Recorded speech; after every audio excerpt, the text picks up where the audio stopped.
উনি যদি অ্যাক্টিং করতে চান উনি অ্যাক্টিং করবেন, নির্মাণ করলে উনি নির্মাণ করবেন। আমি চাই তৌকির ভাই থাকুক। আর অনেক সময় এই অভিযোগটা আমরা শুনি, শিল্পীদের বেঁচে থাকতে কদর হয় না, মারা যাওয়ার পর তাকে নিয়ে স্মরণসভা করা হয়, অনেক প্রোগ্রাম করা হয়। কিন্তু আপনারা আমাদের এই জীবন্ত কিংবদন্তিকে নিয়ে একটা দৃষ্টান্ত স্থাপন করলেন। এই বিষয়টা আসলে কিভাবে ভাবনা এসেছিল?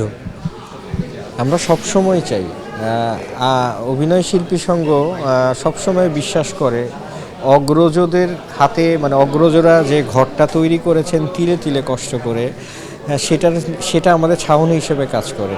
ওনারা সবসময় আমাদের মাথায় থাকেন, মাথার উপরেই থাকেন। আমরা সবসময় অগ্রজদের সঙ্গে সম্পর্কটা টিকিয়ে রাখি। এখন সব কিছু তো আর মিলিয়ে আসবে না, সম্পর্ক টিকিয়ে রাখা এটা একান্তই হচ্ছে আমাদের আত্মার একটা পরস্পরের হচ্ছে দায়িত্ববোধের জায়গা থেকে। এটা তো আর বলার মতো না। করোনা বা যে কোনো ভাইরাসের এগেইনস্টে ফাইট মানি ব্যাকট্রলের লেফট রাইট।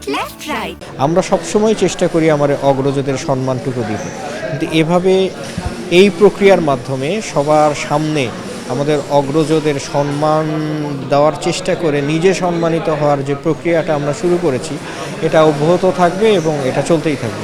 আপনার দৃষ্টিতে একজন গুণী তৌকির আহমেদ, নির্মাতাই বলি অভিনেতাই বলি, আপনার দৃষ্টিতে তার কাছ থেকে কতটুকু অনুপ্রাণিত হন? হ্যাঁ, অনুপ্রাণিত হই। ওনারা আছেন বলেই তো এখনও এই আমাদের অভিনয় শিল্পী এই জগতে এখনও যে যতটুকু আলো টিমটিম করে জ্বলছে, তাদের মতো অগ্রজদের আলোতেও আমরা আলোকিত হচ্ছি। তো এটা চলতেই থাকবে। আর ওনারা আছেন বলেই আমরা আছি। ওনারা একটা পথ দেখিয়ে দিয়েছেন, আমরা সেই পথে চলার চেষ্টা করছি।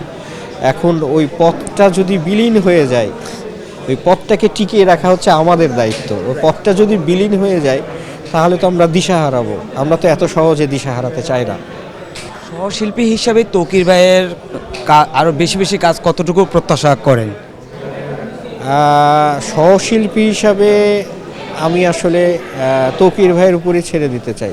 তৌকির ভাই এমন একজন মানুষ, উনি ভেতর থেকে যা চান, উনি যদি অ্যাক্টিং করতে চান উনি অ্যাক্টিং করবেন, নির্মাণ করলে উনি নির্মাণ করবেন। আমি চাই তৌকির ভাই থাকুক। উনি থাকলেই নতুন নতুন সৃষ্টি আসবে, যে সৃষ্টি অ্যাজ এ সহশিল্পীও হতে পারে, অ্যাজ এ ওনার নির্মাণও হতে পারে।